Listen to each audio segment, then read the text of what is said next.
Entonces entramos en la tercera sección y última de esta serie sobre la defensa de la filosofía por el Observatorio Filosófico de México.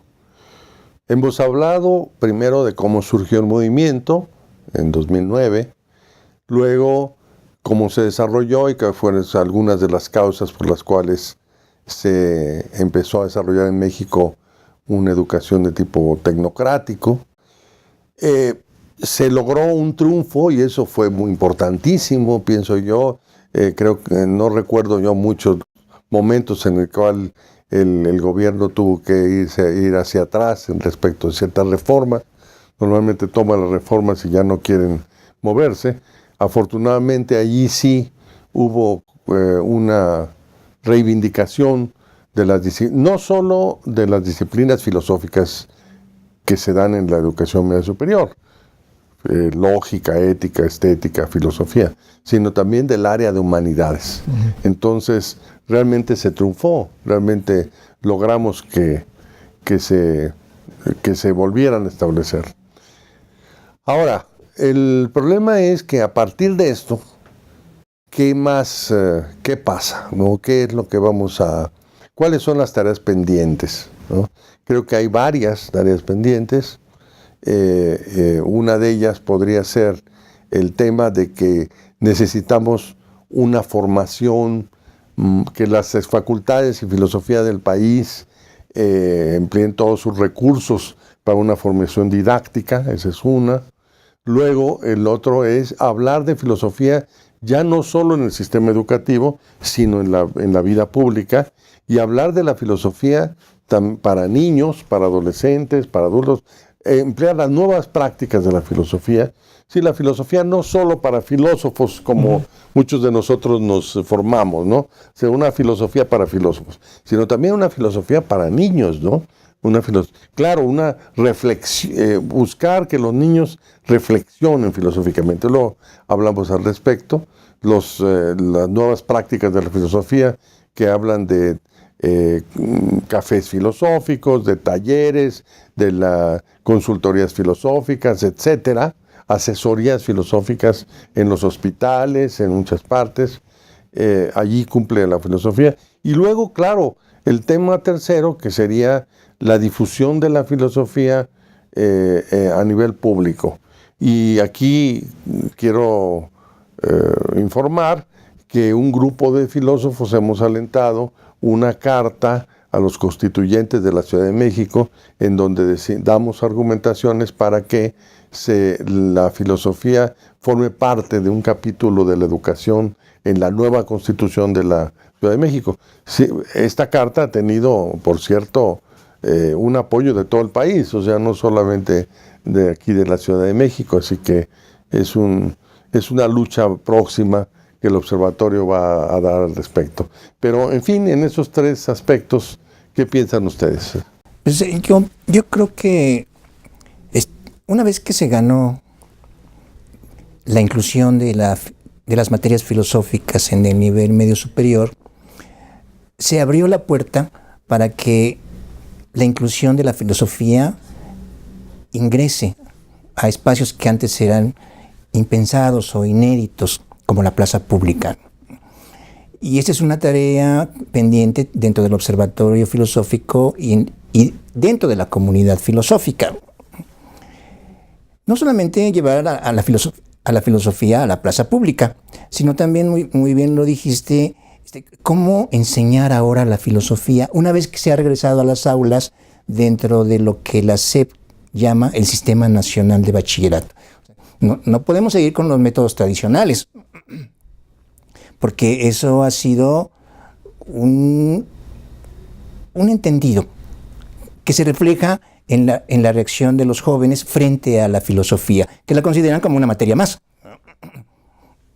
o que la consideren simplemente como un escalón más para alcanzar sus calificaciones y sus certificados dentro de un ciclo. Y esto en parte se ha discutido mucho si tiene que ver con la repetición de los contenidos en los libros de texto, el uso de manuales de una manera mecánica, o las preferencias del profesor de filosofía que puede exponer a Hegel o a Heidegger en exclusiva para una materia del bachillerato dentro de introducción a la filosofía. Algo debe hacerse para que la filosofía sea más viva frente a los ojos de estos estudiantes jóvenes. Darle a un compañero de preparatoria la fenomenología del espíritu de Hegel, ¿verdad? O el ser y tiempo de Martin Heidegger. Yo pues no quisiera preguntarle a los muchachos qué van a opinar al respecto, pero más o menos sospechamos sus respuestas. Pero ahí tenemos un reto. Ahí tenemos un reto, es vivificar la filosofía a través de su enseñanza. Sí.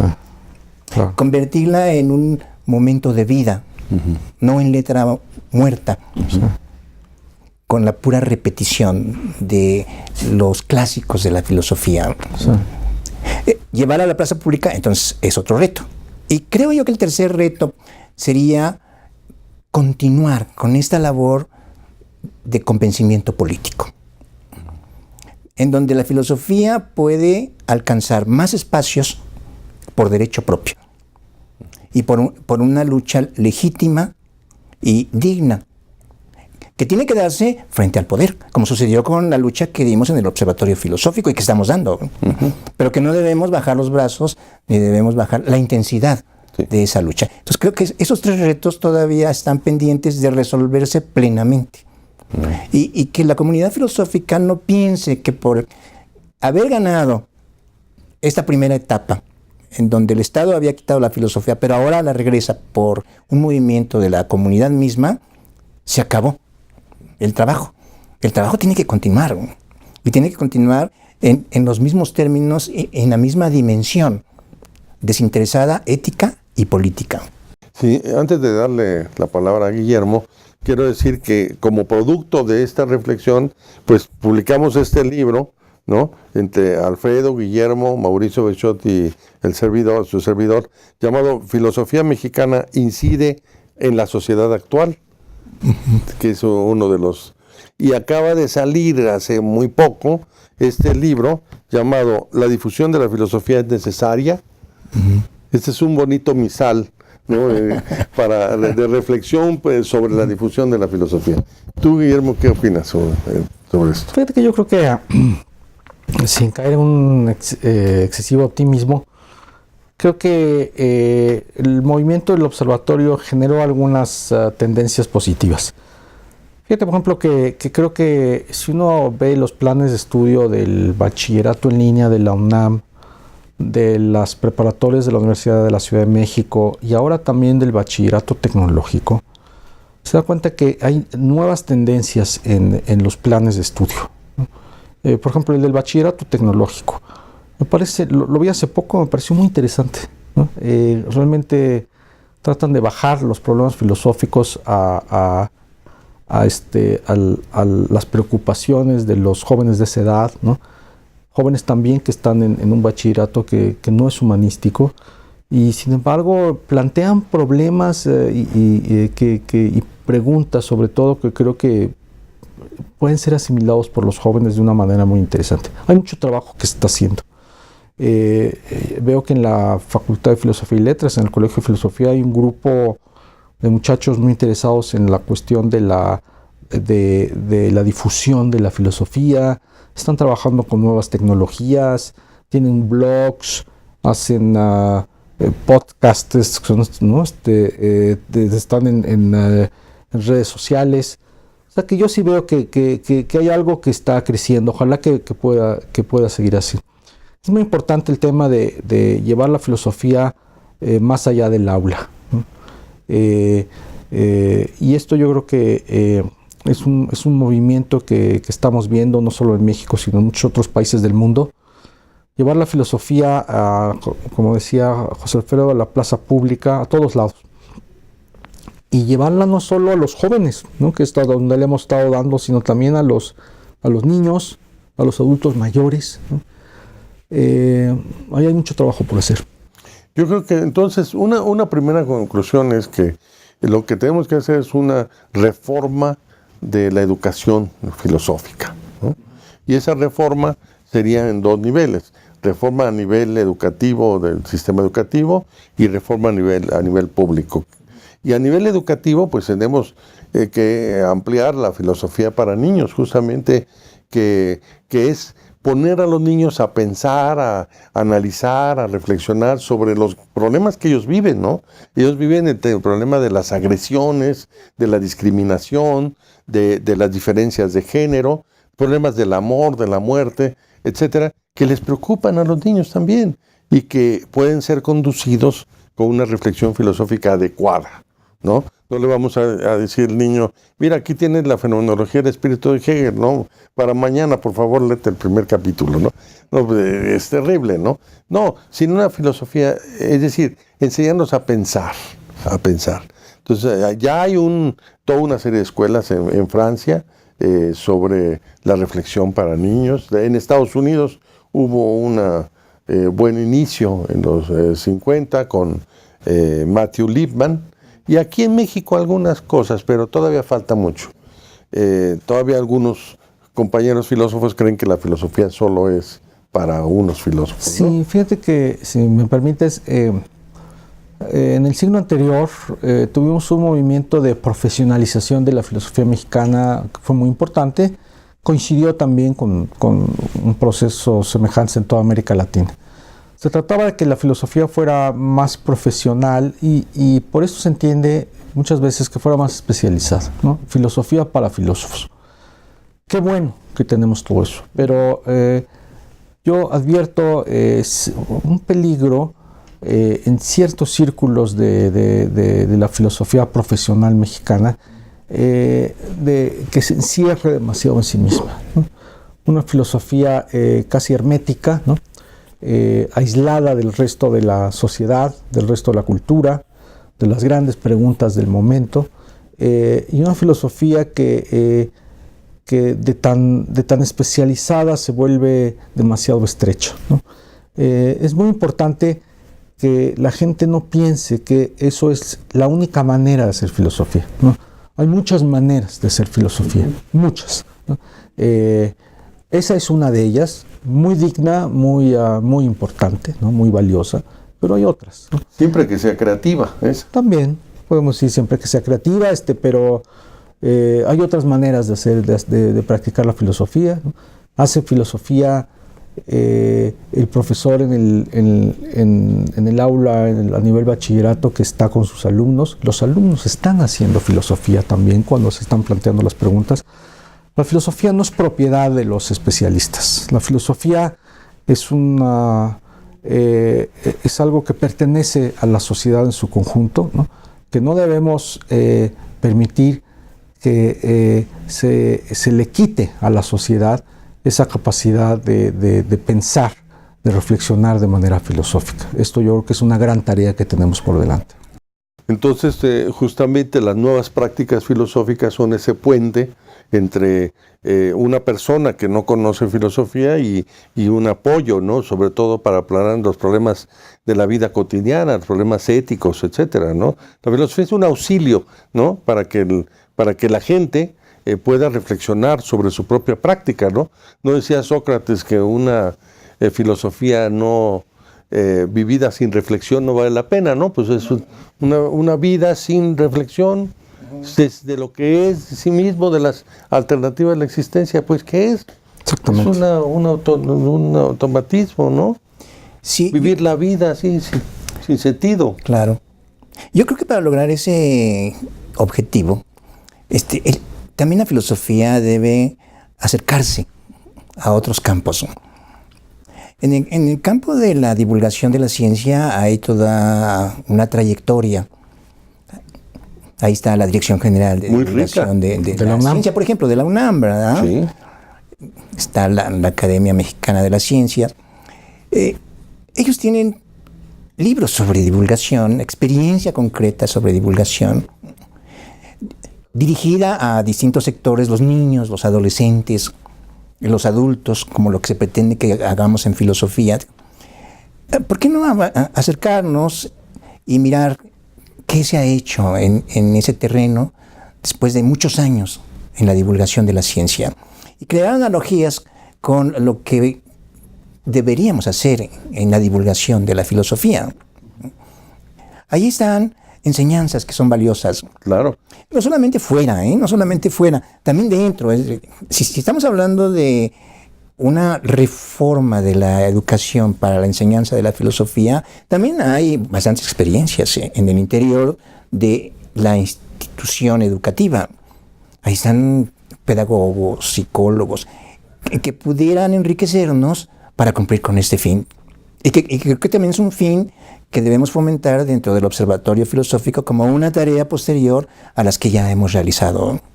O sea, la comunidad científica hace colecciones de libros, ¿no? Tienen museos, por ejemplo. Tienen museos. Tienen revistas. Tienen concursos. ¿Nosotros qué concurso tenemos? Recordemos de los concursos que dieron lugar aquí en la Academia de Dijon, allá con Rousseau, ¿no? Porque fue el origen de la desigualdad entre los hombres, por ejemplo, ¿no? O si está progresando el hombre con la revolución técnica de aquel momento. Preguntas que podemos volver a replantear hoy, pero no hay ningún concurso filosófico que yo sepa. Bueno, hay algunos, ¿no? Para tesis de licenciatura. Eso sí, pero sí más amplio no. Uno más amplio con temas. Sí, no.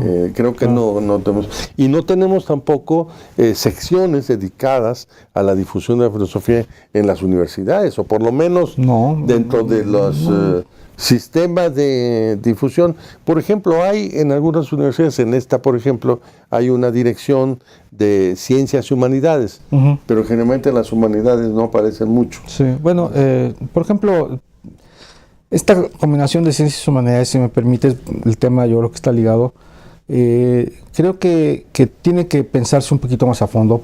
Por ejemplo, el Consejo Nacional de Ciencia y Tecnología, ¿no? El Consejo Nacional de Ciencia y Tecnología también se ocupa de evaluar y de promover las humanidades. Pero, ¿por qué se llama ciencia y tecnología y por qué no se llama humanidades, ciencia y tecnología? Creo que los humanistas en general en los últimos años hemos padecido un poco la imposición de criterios y de normativas procedentes de las ciencias naturales, sobre todo, que han distorsionado, yo diría, un poco nuestra manera de trabajar, ¿no? Es tiempo, yo creo, de que sin romper con la integración, por supuesto, ideal entre ciencias y humanidades, se generaran, me parece, organismos públicos que promovieran la investigación, la docencia, la divulgación de las humanidades en sentido estricto, ¿no? Que tuviéramos un museo de humanidades, ¿por qué no? Podemos tener puedo casi como imaginar las salas, ¿no? Una sala de filosofía, una de filología, una de estética. ¿Por qué no tener un museo de humanidades? ¿Por qué no tener revistas de divulgación de las humanidades? José Alfredo ha tenido experiencias en este sentido de buscar hacer revistas de divulgación. Hay mucho que hacer, ¿no? Y yo creo que el espíritu que comparten todas estas empresas es el mismo, es llevar la filosofía a la sociedad, o mejor dicho, que la sociedad adopte la filosofía como una forma de pensar, como una práctica que es de ella, ¿no? La filosofía no es de los filósofos profesionales, la filosofía no está encerrada en una torre marfil, la filosofía es de todos aquellos seres humanos que se preguntan ciertas interrogantes compartidas por todos. Y es un proceso que yo casi diría como de reapropiación popular democrática de una disciplina que se ha estado encerrando peligrosamente en sí misma, que se ha convertido en una práctica de especialistas, en una disciplina casi de élite intelectual, ¿no? Y yo creo que tenemos que hacer una filosofía más popular, más cercana a la gente, más democrática. Contrariamente a lo que es la filosofía en sentido clásico, ¿no? Recuerdo que Platón hizo una serie de textos para sus alumnos más limitado. Lo que sobrevivió fue lo que conocemos como los diálogos de Platón, que era para la gente, porque la idea era esa, o sea, educar al ciudadano filosóficamente, plantearle los problemas. Entonces es todo un mundo de problemas que todavía tenemos que trascender. Y no hemos hablado de un tema que ojalá después hablemos de él, sobre la filosofía en la universidad. O sea, la relación entre la filosofía y las diferentes disciplinas, porque ahora, como ustedes saben, pues hay una interrelación entre las disciplinas, pero yo creo que anda, pues en algunos aspectos hay un desarrollo, pero en muchos no.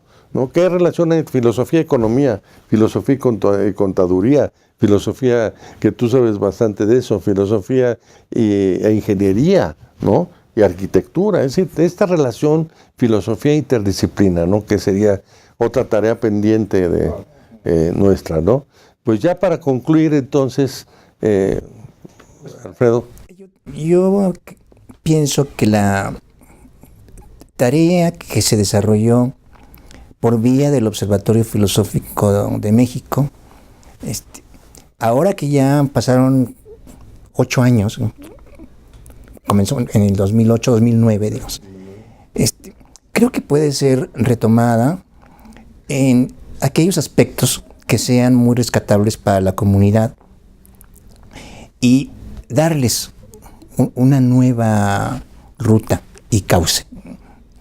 Digo, ahí está esa experiencia. No es solamente de nosotros. O sea, nosotros estuvimos inmersos, estuvimos trabajando políticamente para que la filosofía no desapareciera, sino por el grupo que es amplio de filósofos.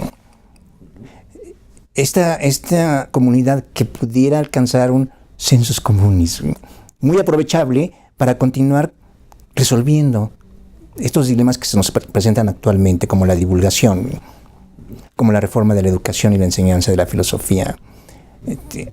Hay que hablar de esa experiencia, que no solamente es la de nosotros, es la de la comunidad en su conjunto. Pues hay muchísimas actividades que hay que hacer en el futuro, hacer instituciones, tender redes, ampliar. Entonces la comunidad filosófica tiene mucho que hacer, aparte de hacer obras filosóficas originales al máximo nivel que se pueda y con una gran trascendencia mundial, ¿verdad? Pero pues por lo pronto concluimos aquí nuestra tercera sección para hablar del Observatorio Filosófico de México y la lucha por la filosofía, dejando una serie de tareas pendientes. Y yo quiero agregar un punto. Este movimiento fue un movimiento ético. Es muy importante, fue un movimiento ético por razones éticas. Claro. Y no perseguimos nada más que reivindicar justamente la filosofía. Y yo creo que en esta primera etapa ya lo hemos concluido bien, pero hay muchas etapas más en el futuro. Bueno, pues les agradezco mucho que gracias a ti, hayan venido. Gabriel, gracias. Alfredo. A esta emisión. Gracias.